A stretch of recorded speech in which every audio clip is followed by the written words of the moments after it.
You're listening to DraftKings Network.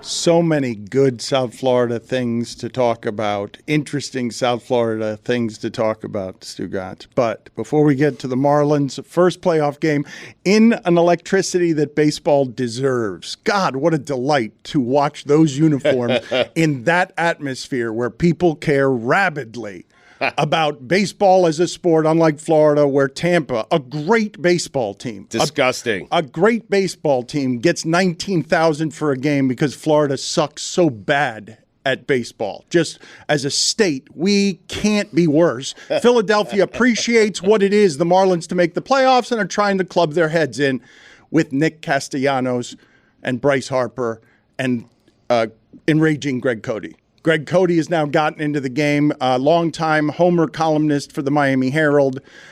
He is going after, in that game, Nick Castellanos and Phillies fans because of a left index finger, middle finger controversy. Can we put up the tweet of Greg Cody that has now enraged all of Philadelphia because he refers to him by name, Stugotz. Wow. Dangerous. Hey, Nick. And he says, you're on national TV. Middle finger or ring finger, not a good look. That's the ring finger because he wants to win a championship because he hit a double because he really cares about beating the Marlins in October. I got goosebumps. I mean, I did. What Holds up the ring finger. What is Cody doing there? I don't know. Explain what your Being father old. is doing there. Yeah. He's a believer in sportsmanship. That wasn't even the most offensive thing that the Phillies were doing. They were also, every time they got a hit, they were the thing when you have huge balls. Right. Like that's their celebration. I felt like the ring finger was like the least controversial thing they did yesterday. I had no idea they had 3 J.J. Watts on their team. I mean, this guy, Baum, Marsh, and Harper, all 3 of them. Harper, first off, when you're rounding second, throwing off the batting helmet so you can show everyone your hair. It's a great move. And the red, white, and blue bandana, the American flag. Move. It's J.J. Watts No, is what it is. But it's so good. Come on. It is so good. If he can come around first base and just put himself in the American flag and then slide head first into second base, Bryce Harper is rebellion. You're making him the establishment. He's a personality that brings life to baseball because people actually hate him. Keep your helmet on. Okay. I mean, seriously. A baseball player enough to make Stugotz care enough to hate. When all of us would love to round first base with flowing hair and our country's pride on our forehead. Don't we ask for personality in this sport? Isn't Bryce Harper like the ultimate example of that? Look, I want to hate on the Get your Phillies own this personality, morning. okay? Not J.J. Don't steal Watts. J.J. Watts. Yes. Okay. All right, fair enough. I guess that's All right, case in point. put it on the poll, please. Wait, are you arguing that J.J. Watt is authentic? No. No, it's a fair point by you.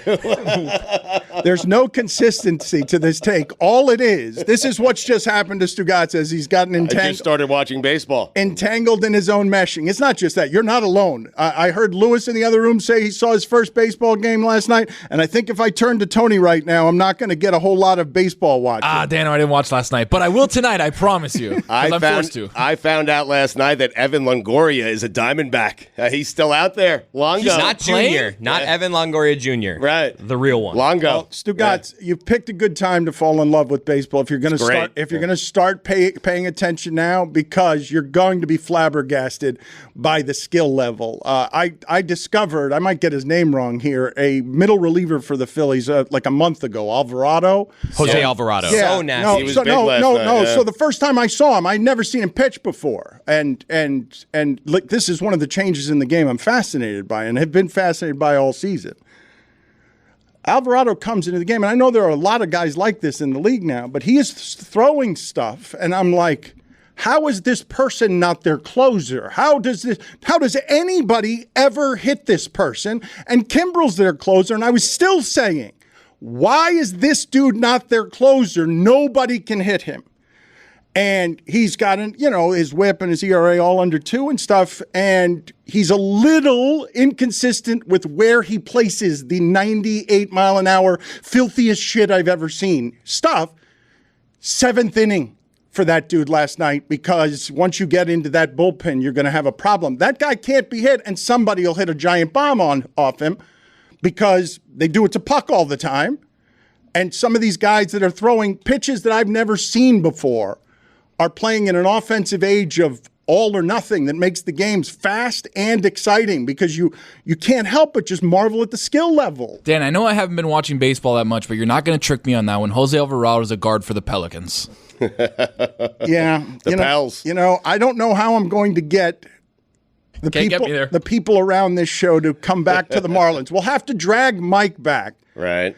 Chris Cody. No, I'm in on Longoria. I think the Rays could use that boost. I'm furious with Carl Ravitch. That's who my beef is. He with looks today. great. He looks fine. Too good. Regardless of what he looks Too like. good. To Yeah. start the broadcast yesterday, we're getting the intros for both teams. His first words about the Marlins after they did like 3 minutes on the Phillies.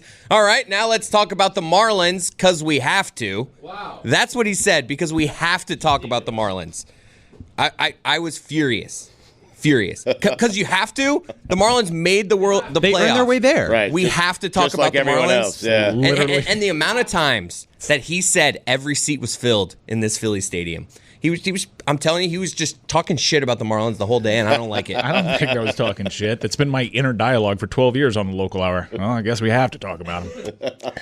It's been an issue, right? Because this is I've told you before, this has always been my I know it's stupid, but my favorite time of the year has been this time of year, because my first real coverage of anything sports related down here was University of Miami football, and then the first Marlins team, which did pack a stadium with a whole bunch of people who did care, 38,000 strong for a season, and over 30 years of whoring and business and David Samson, they have turned into something that has killed baseball in Florida. Tampa gets 19,000. I'm telling you, Stugotz, that Rays team can beat any team that's ever played, but they lose 4-0 to the Rangers yesterday. Yep. That's how they roll. But they're good, and they get no home field advantage, 19,000. But you see what's happening in Philadelphia, where the Northeast still embraces that thing. And you saw a baseball game last night, a 4-1 game, not terribly interesting. Electric, just because of how Philadelphia felt about, we got an interesting team. Hey, we spent on Bryce Harper, and you guys laughed at us for a while about that, but now he's our American hero running the bases in a flag bandana. Keep your helmet on. They've built a fun team in Philly, and Bryce Harper is sort of the crux of what it is that they're doing, but the skill that you see from that team and from the Marlins when you're watching last night, like the fact that you have AJ Puck pitching in like the 5th inning when 15 years ago, he would have been the nastiest pitcher you've ever seen. That part of baseball right now, when you're watching the best of the best skill you've ever seen go against each other, it's been really crazy to watch. And look, the Marlins are in a really tough position, but like you mentioned, Chris, like they earned their way there. It's crazy to say, like, let's talk about the Marlins because we have to. Mike, what's with your face? Why are you making 15 faces? years ago, Roy Halladay existed. Get He out of didn't here. throw 100 With from the rest in left peace. side at 6'7". Have you heard of the big unit? He's the only Have you one. heard That's of the why big he unit? existed. Out of here. 15 years ago, a guy named Puck, who I've watched Marlins baseball 3 times, and that guy gets lit up like a gas He does. can. Every time. You're telling me he's Every time. nastier But you're than saying- the big unit? You're saying- How about you take a nice big long sip of shut the hell up? Put it on the Well done. poll. Who had better stuff, the big unit or Puck? I did not say that. Just stop for a I second. agree with Jeremy. No, Okay. he did say it. Zach Greinke was around 15 years ago. Puck Is does he have still Still is. around? He Puck still has is. similar stuff. He pitched on Sunday. I'm just talking about stuff. Puck did? No. See, I would love for you to step in the box What? against Jeremy Bonderman. I would love to see you. Bonderman could bring it. That's what the B in Bonderman stands for. Oh, God. Bring it. All right, so this is what I'm saddled with. I mean, Jeremy just made Puck an ace 15 Hold years on. ago. I did not. I mean, Let's just slow everything down for just a Ridiculous. second, because we're going to get to David Samson in a second, because I want to talk Marlins baseball with him and other things. But you guys do realize the way that this show has aged, just so that you know, is Greg Cody is yelling in the middle of that game, hey, put your middle finger or ring finger, put it away, even if it's toward your dugout, bad luck. It's Stugotz over here, joyless Stugotz. what do you mean? Well, you saw what you did, because Mike Ryan went into a place where he just said, shut the hell up as an old person. No. A tall glass of shut the hell up. A nice long sip of shut the hell up. But I would never tell someone to shut the hell up. I was just offering a beverage. We're aging in a way that is stunning to me. Jeremy Bonderman is a dated reference now? We don't. You guys should take offense to that. We don't love some puck guy being the best hurler in 15 years. Get out of here, We man. don't love baseball. Mariano Rivera had a cut fastball that no one could hit. Yeah. That is true, but it was 10 miles an hour slower than what Puck's throwing out there. Yeah, but you can hit pucks. I mean, swinging faster now. They are. Like, that's the part of this, right? It's players guessing in a way that they never had to before because this stuff is so nasty. So they're just picking a pitch and saying, let me pray that my swing path makes contact with this fastball. Like, that's the skill that we're seeing at this point that is so immense that you have guys, like you mentioned, pitching in the 5th, in the 7th inning for these teams that would have been the greatest relievers Jeremy, we've seen. Here's the problem. Keep somebody off balance, like Scott Kazmir. That's a duel. Jeremy, here's the problem with you and what it is that you're doing and your enthusiasm for this thing. You don't understand that Mike at every turn is going to meet you with his betrayed, hurt ignorance. How come he doesn't do this to Lucy with Iowa? This team, he cared about it. And it hurt him so much that he stopped watching. And now you're trying to convince him, no, that time when you loved baseball, they're even better now. And you are absolutely right. They are a good deal better than anything I've ever seen in my life. Because it's all swing as hard as you can and throw it as hard as you can.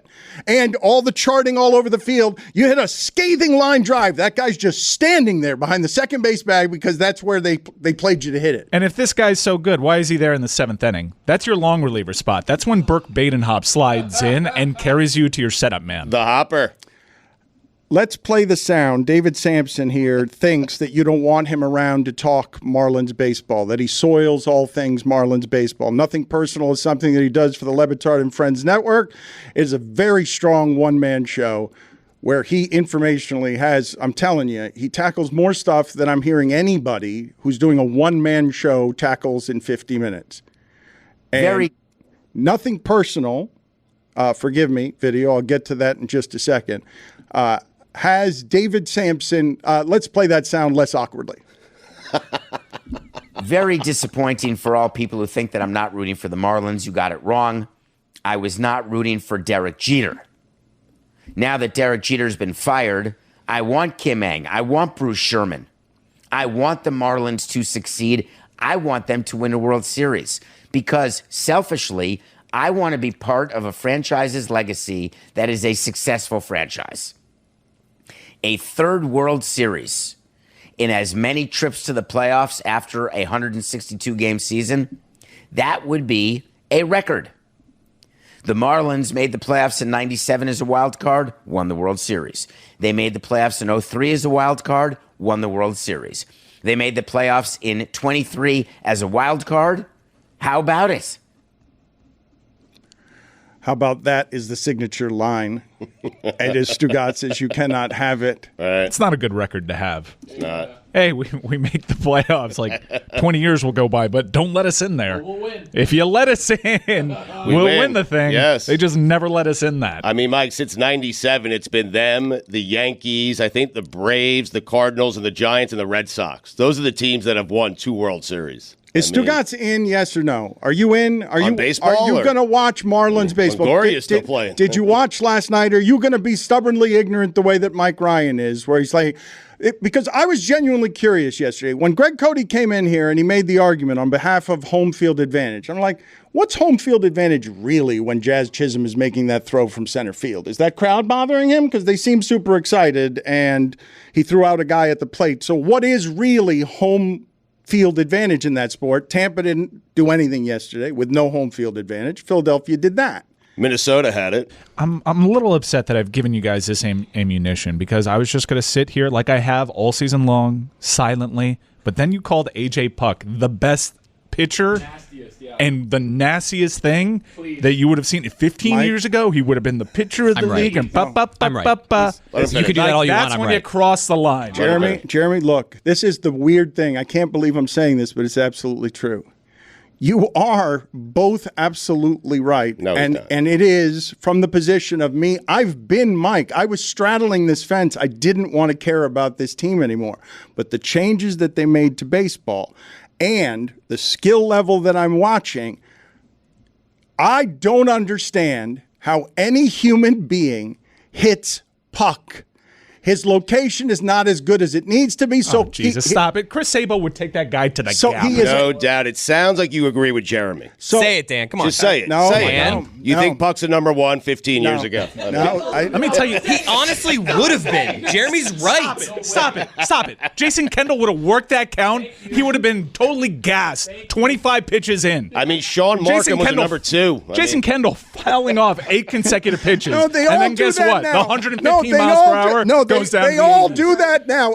The number of 13 pitch at bats in that game, in games in general. Against guys throwing 100 miles an hour wouldn't with have- tail of 2.5 feet. Jamie across Moyer the wouldn't plate. sniff the major leagues in Oh, today's that's baseball. get out of That's here. crazy. Get out of Jamie here. Moyer would have like a 15 ERA. He'd be a BP pitcher. And Vinny Castilla would make sure that Puck never puts on a major league uniform ever Only again. at Coors. Look, though. don't get me wrong. I think the way, like, if we want to have a real conversation, the way that we bring up baseball players, we don't now, want to have a real conversation. It is ruining parts of the game, or did ruin parts of the game for the last 15 years or so. We ended up in this home run, strikeout, walk, 3 choices scenario with baseball that was incredibly boring. They've now fixed the rules to where they're encouraging stolen bases, they're encouraging small ball, but you still get this massive skill. And I just think that they've found the way to bring us back to the nostalgia of those times with players like Jason Kendall without actually having to do it with worse skill. No, you've got AJ Puck as a puzzle that Mike Hargrove can't solve,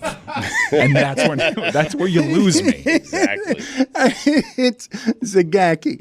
I am so. I bet you in 1997 you'd be like, oh, Andy Ashby, no answers for that guy. We do this every generation.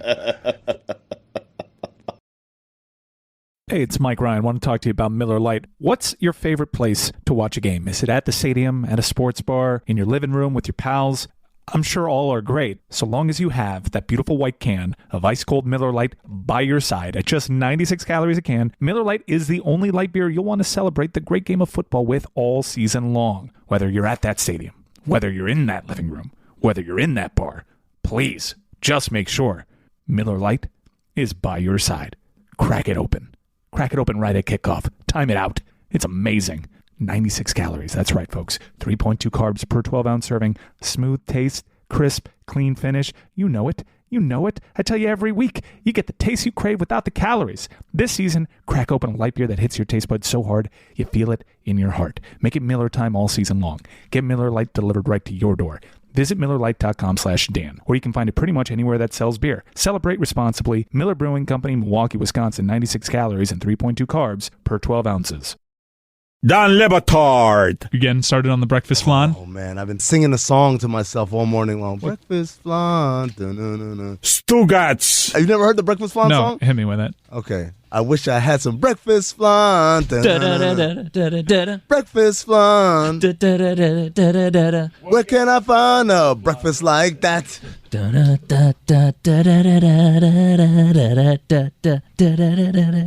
This is the Don Le Batard Show with the Stugotz. Before we get to Marlins baseball with David Samson, there were a couple of other things locally, Stugotz, that I wanted to talk about because Samson will be here shortly. All right.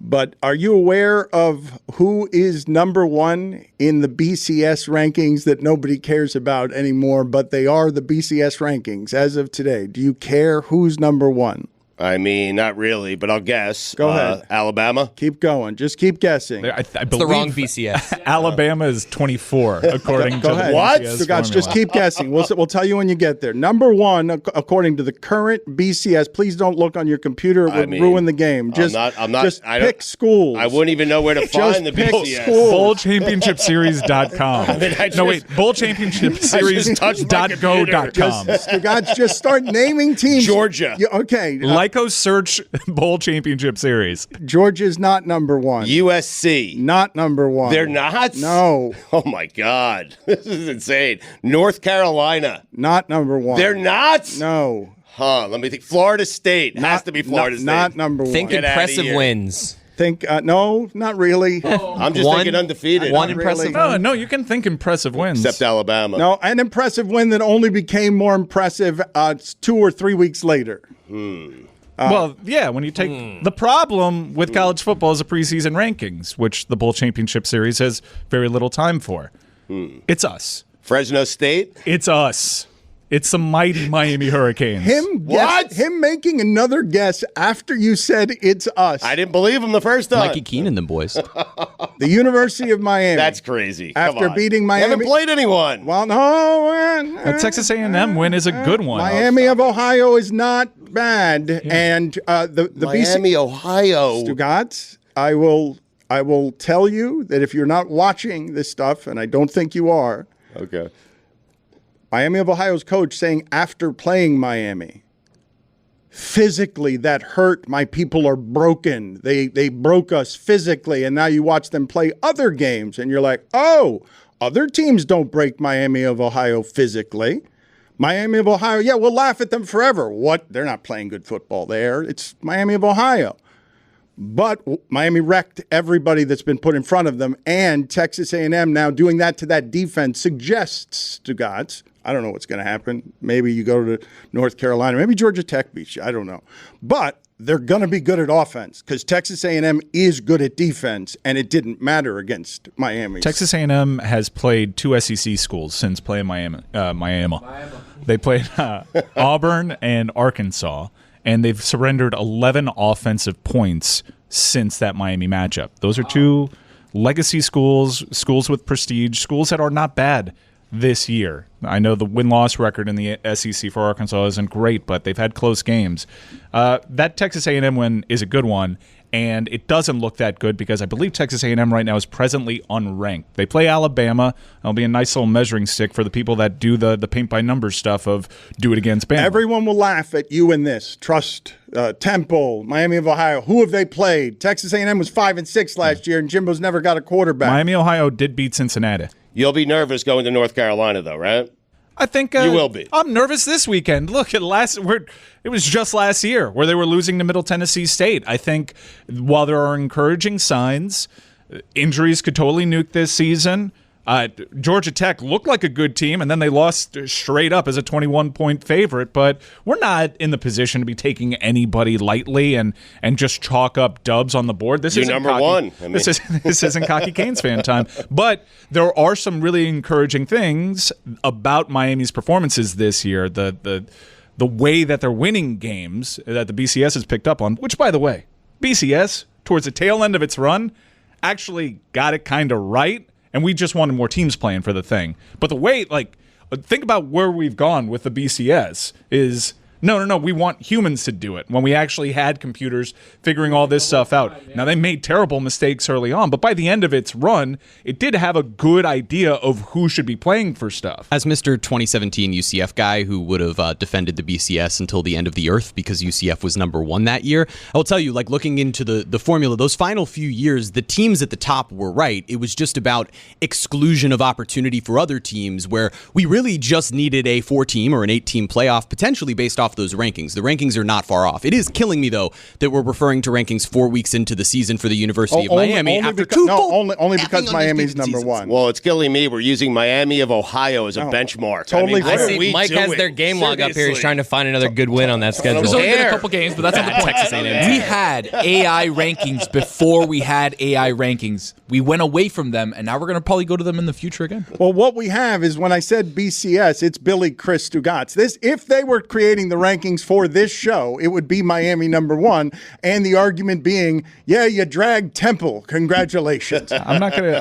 What do you mean Miami? What do you mean the U is back? Really? Because you beat the other Miami, the one no one ever cares about beating. I mean, the Texas A&M victory was impressive. When you look at their defensive numbers, that's a really good defensive team, and Miami carved right through them. But I'm not going to be guilty of issuing rat poison when it comes to Miami. Do you I'm really not gonna do that? Do you really feel like you have the best team in the country? Be honest. No. Okay, But good. Stugotz, this but I do think that they're presently underrated because people are underrating the That's Texas fair. A&M thing, Okay. and I do think that people put far too much weight on preseason rankings.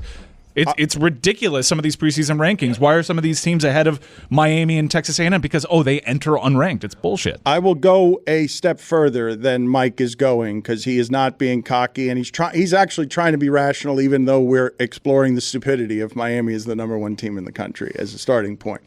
And everyone would look at that schedule and say they have not beaten anybody. And perhaps what I am seeing, because I can't do the measurements when you're doing it to Bethune-Cookman, perhaps Georgia Tech's defensive line or North Carolina's defensive line has something that Texas A&M's didn't. But I'd be willing to bet every game this season that Miami will be able to get offense because if Van Dyke is healthy, he will have time to throw. And even though I'm unimpressed by their wide receivers by the standard of the glory days when they had Perriman and Blades and Irvin in their huddle, but when they were Alabama, when they had all the first-round picks, I don't think that's what they have at receiver, but that quarterback will be accurate and make good decisions if he has time. And I don't know if they could do it to everybody, but the NIL people who bought that offensive line say they feel like it can do that to anybody. Well, what's a good measuring stick is Texas A&M. If you could do it against Texas A&M, which if you eliminate the 48 points that Miami put up there, even if you include that, look at the defensive metrics that they put up. In that game put Texas A&M in point position. That's an elite defense that Miami just totally carved through and spotted 14 points. I don't know who's going to make them stop doing that if it's not going to be injuries. I'd like to know. I'd like to see where it is. They gave up 33 in that game as well, though. I know, but he just said the point totals where they the starting field position, it was other there was a block 33 spot is a 33 spot. I mean, that's it. Stugotz, they muffed a punt, and they had a punt blocked. Yeah. That was 14 points easy right there. Okay. Fall is just around the corner, and if you're like me, you're settling back into a busier routine. You know I like to go on vacation, so I'm going to be traveling a lot this fall to football games and events with Golic and DraftKings, and that's why I recommend Simply Safe Home Security and their revolutionary home monitoring innovation, 24/7 live guard protection. It's designed to help stop crime in real time. Now, if an intruder breaks into your home, Simply Safe professional monitoring agents can actually see, speak to, and deter them through Simply Safe's new Smart Alarm wireless indoor camera, warning them that police are on their way. The new Smart Alarm indoor camera is also the only indoor security camera that can trigger the alarm and instantly deter intruders with a built-in siren. Simply Safe was named the best home security system of 2023 by U.S. News & World Report. For a limited time, get 20% off your new system when you sign up for Fast Protect monitoring. Visit simplysafe.com/DLB. There's no safe like Simply Safe. In football, the fourth quarter is where the magic happens. It's where games are won, where champions are made. And in business, it's where sales teams become legends. That's why HubSpot built Sales Hub to give sales reps the deal-making tools they need to win their Q4. Sales Hub's prospecting workspace organizes your schedule, goals, and to-do list in one place to save your team precious fourth quarter time.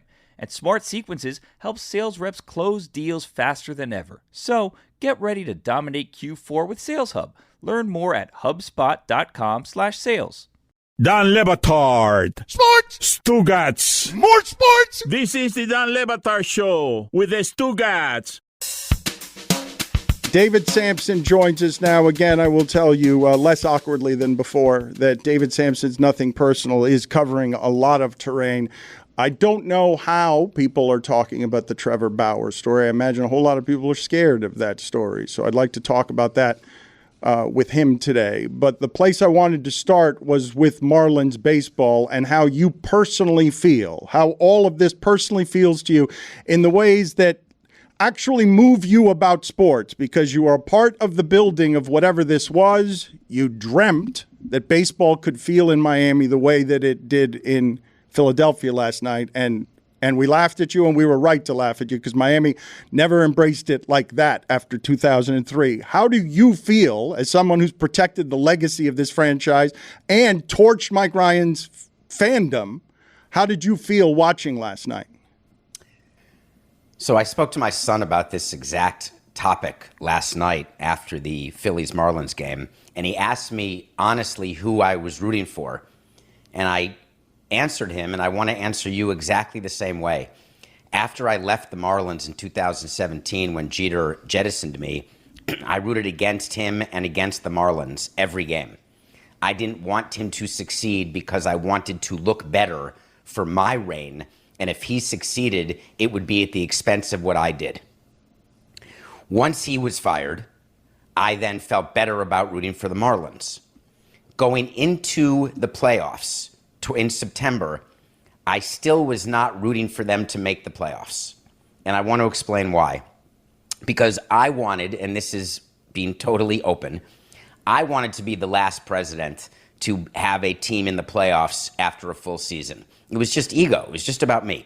I wanted to be the one, and I didn't want my legacy to be changed or forgotten.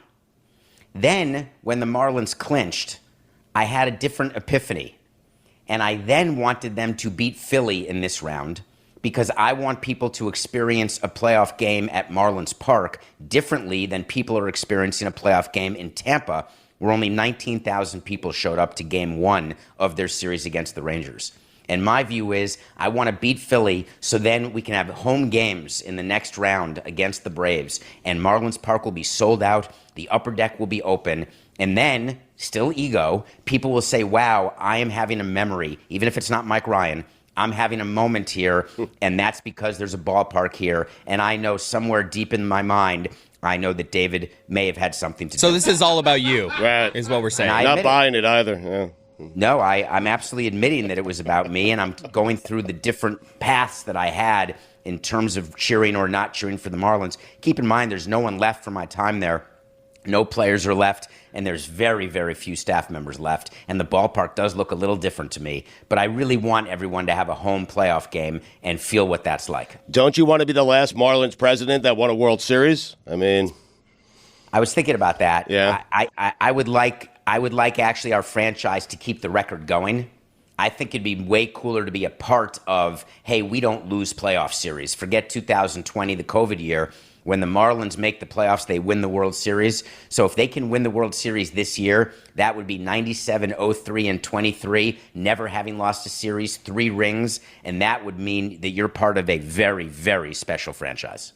Dave, talking about thinking of you when I go to the stadium, I did. So I went to the Marlins game that was the Flannies night against the Braves where they won, and I was thinking to myself as I was walking the corridors of the stadium, I was Great like, promotion, giving away those cups. Yeah, Ballpark promotions do not get better It was than electric in there, by the way. Lazy cups. Okay, we'll get to that in a second. Billy's right about that. We'll get to that in a second. But What's Dave, wrong with lazy cups?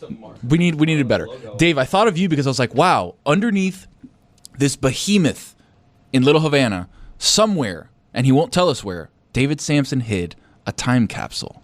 And that's the only thing I could think of. I was like, David Samson has things in here. I got to find them. It is going to be so hard for you to find them. There is no way for you to find them until the entire ballpark gets blown up disco style. Wasn't it also a Native American burial ground and you guys couldn't build there for a little bit? So, like, is it next to those remains that you just built on top of anyways?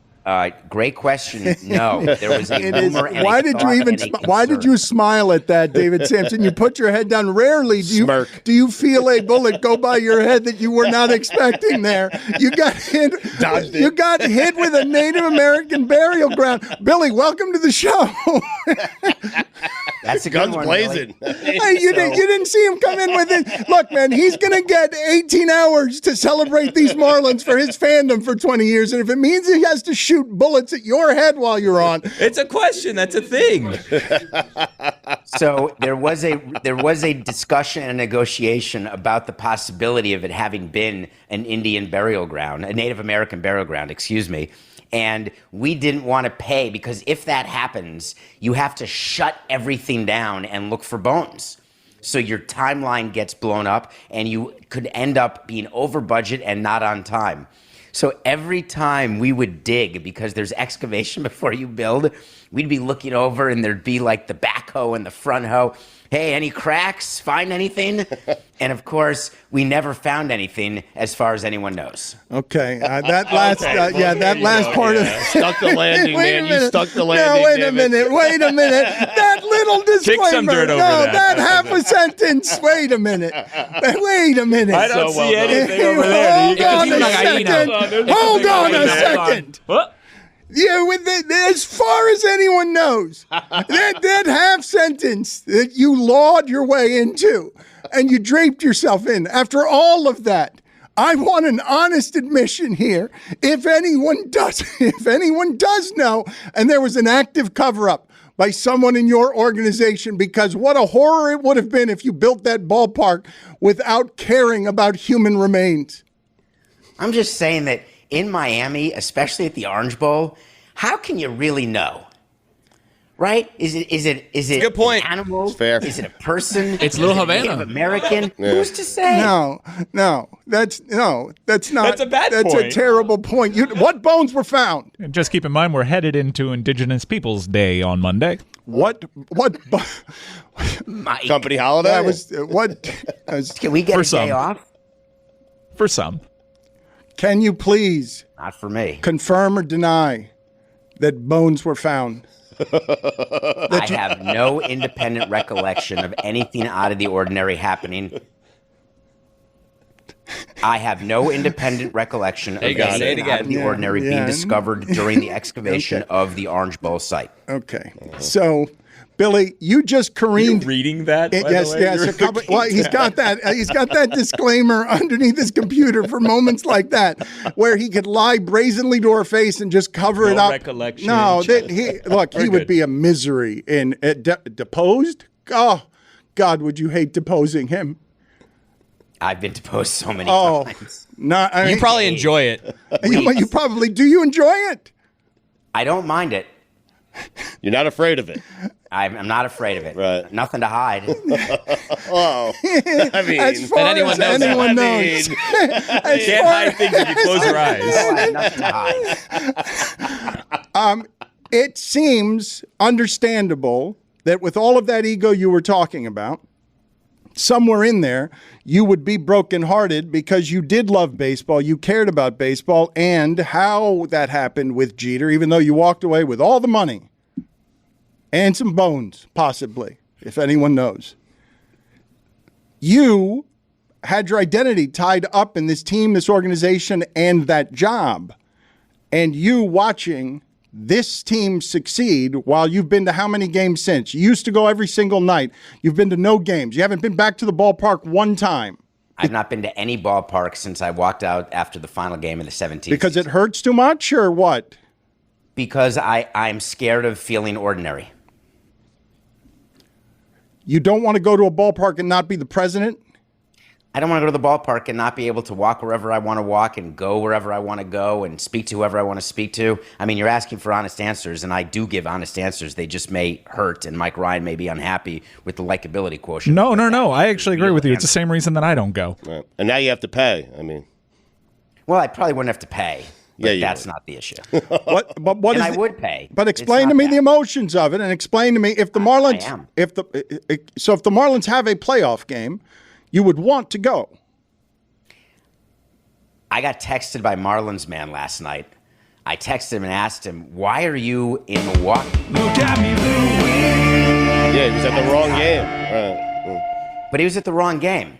I mean, you're a Marlins fan. How could you not be in Philadelphia wearing your Marlins jersey? Cheaper And he said he had tickets? plans, et cetera, et cetera. He said, let's go to a game. It's time for you to get back into the ballpark. There's other people I know who sit in the Diamond Club who've invited me, including some Native Americans who have season tickets, have invited They me. were looking for their property, Brack. And I just don't have it in me yet. It hurts. I admit that. It's another thing that I was speaking to Caleb about, Dan, last night, was about the hurt that it is to watch everything continue on without you, thinking that you were important, thinking that that was your identity, and then finding a different way to satiate your professional ego, your personal ego, your sense of self, all of those things that I didn't know whether I would experience, I did. And I work at that every day to work through it, and I'm not there yet. As someone that's trying to increase your likability, I think you should consider taking Marlins man up on his offer, because by comparison, you are more likable. Thank you, Mike. Your 10%'s in the mail. For what it's worth, I was going to say the exact opposite. If there's anyone you should not go to this game with, it's Marlins man.